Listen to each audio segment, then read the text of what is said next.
When I used to be a 14-year-old kid, I always used to wonder, how do these people make millions of dollars on YouTube? In today's video, I'm gonna call my YouTube millionaire buddies to see how they did it. So we all know that you've got multiple channels, but how much money are these channels making every single month? As of right now, we're doing about $75,000 a month approximately, combined with like ad revenue, brand deals, and affiliate marketing. Like brand deals are for me the highest revenue source, and we also do sometimes a little bit of print on demand, but honestly, like that's not the best way. I prepared. Bro, you're dressing properly, you know? I'm on an interview.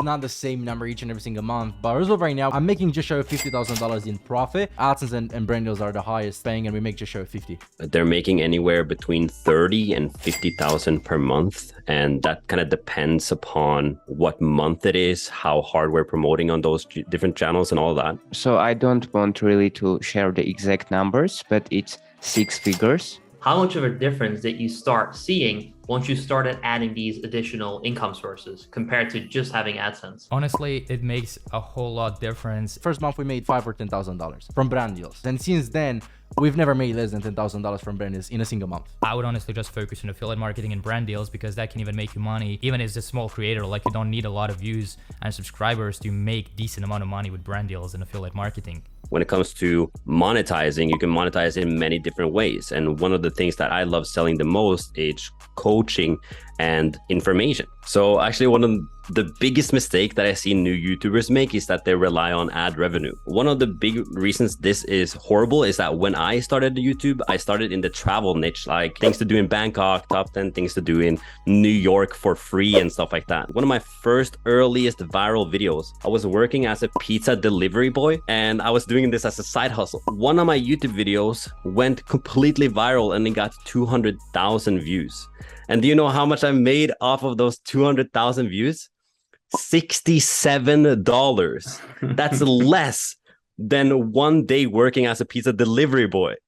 So that's when I realized that, hey, you need to have some back-end monetization strategy and just not rely on ad revenue. So you probably get a lot of people as well that ask you about what is the best niche and this and that. What's your opinion about that? How important is it to choose the right niche? 100%, man. It's key. I think I was lucky, and I think both of us were somehow lucky to choose good niches. We didn't know much about it when we started. I completely agree that niche is like one of the most important parts. I would definitely suggest like making sure that you are choosing the right niche, because I have a lot of people that would come to me and say like, hey, I started a YouTube automation channel and it's taking me ages to grow. Like I'm not growing and it's been like 6 months. And when I look at their channel, it's like meditation channel or whatsoever. Like those are awful advice. Like don't start a meditation channel.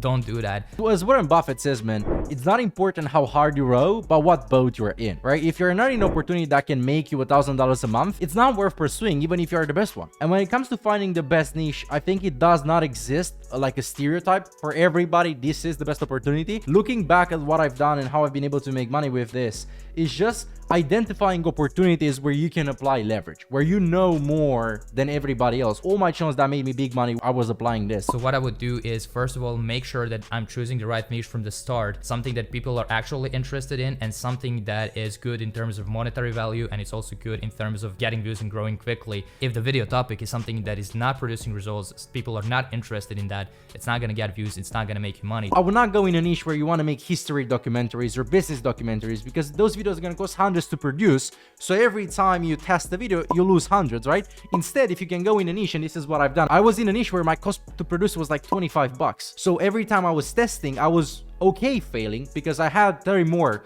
videos to go with, right? I could fail 30 more times and still have money, right? But if you just have one shot to make it, it's gonna be very hard. If you have 30 shots in a month to make it, so if you can fail each and every single day for 3 months and then one successful video pops off, I'll definitely go with that. So I'll definitely find a niche where, again, you can leverage, you can apply some sort of leverage, financial leverage, knowledge leverage, network connections leverage, whatever. And I would also make sure that the cost of production is low so you can fail multiple times until you succeed. The number one thing, the number one step is choose the right niche and do it wisely. So what you see now as well, a lot of people talk about YouTube Shorts and then growing a Shorts channel to kind of like get the ball rolling. What are your thoughts on that? Do people use Shorts to grow and then transform that channel into a main channel, or do they send the traffic to the main channel, or what's your take on that? I absolutely think that YouTube Shorts are literally the best way to grow a YouTube channel quickly. It's one of the if not the best way to grow in the beginning. However, shorts alone is not enough. So you have to have long content in there as well to make the most amount of money, in my opinion. I would never recommend like starting a YouTube short channel and then transforming that into long form content, because I don't think that YouTube will recommend those long form videos to people who watch your YouTube shorts. So you're basically starting from scratch, even if the channel has 100,000 subscribers from those YouTube shorts. What I personally do is I start channels with YouTube shorts. We grow quickly. I literally have channels where we get to like 100,000 subscribers in a matter of a year. And then we basically use all of those views to make money from community posts, basically getting shout outs or promoting different products on the community tab. It's a lot easier to grow a YouTube automation channel or any type of YouTube channel with shorts than it is with long form content. So when you got started with YouTube automation, how long did it take for your first channel to succeed? Because a lot of people want to know the answer to that question. So what was it like for you with your first channel? We went from 0 to 8,900, something like that, in 4 months, and with the brand new we passed 10,000. So from 0 to 10,000 in less than 4 months.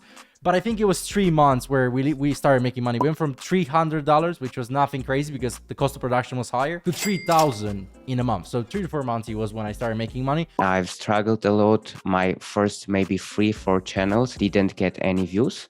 But then I started my new channel, and actually in the first month I made $1,000 and more than 100,000 subscribers in the first month. It was a trending topic, trending niche. And in my third month with the channel, I already made like 16,000. And in 6 months, the channel got 1 million subscribers. But for the audience, I want to say that it's not like realistic to expect results like this. It takes around 3, 6, and the most about 12 months to start making great money from one channel. I started a YouTube automation channel back in 2016. It was like cartoon mistakes, me showing up cartoon mistakes in like, I don't know, SpongeBob, Simpsons and stuff like that. I didn't really know how to monetize that. Like I got 50,000 views on one video and made $0.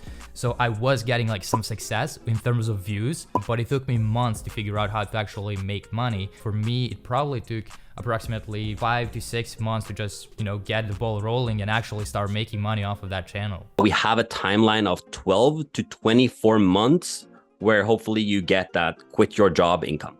So you can replace your current income with a full-time income from YouTube. It happens within 12 to 24 months. So you've probably been doing YouTube automation for 2-3 years now, maybe. What are the biggest mistakes that you made yourself and that you should tell the audience to avoid? I know you've made some, so this is gonna be interesting. At some point I almost deleted my AdSense account, and for people out there, they know it's like limited one for one person, and I somehow disabled mine. I was not able to get paid because I couldn't create another one. I didn't have like sister or brother or anything like that, right? So that was one in the day, but that was not, how to say, that was just dumb. Like I pressed one button, I didn't know what it happened, and then boom,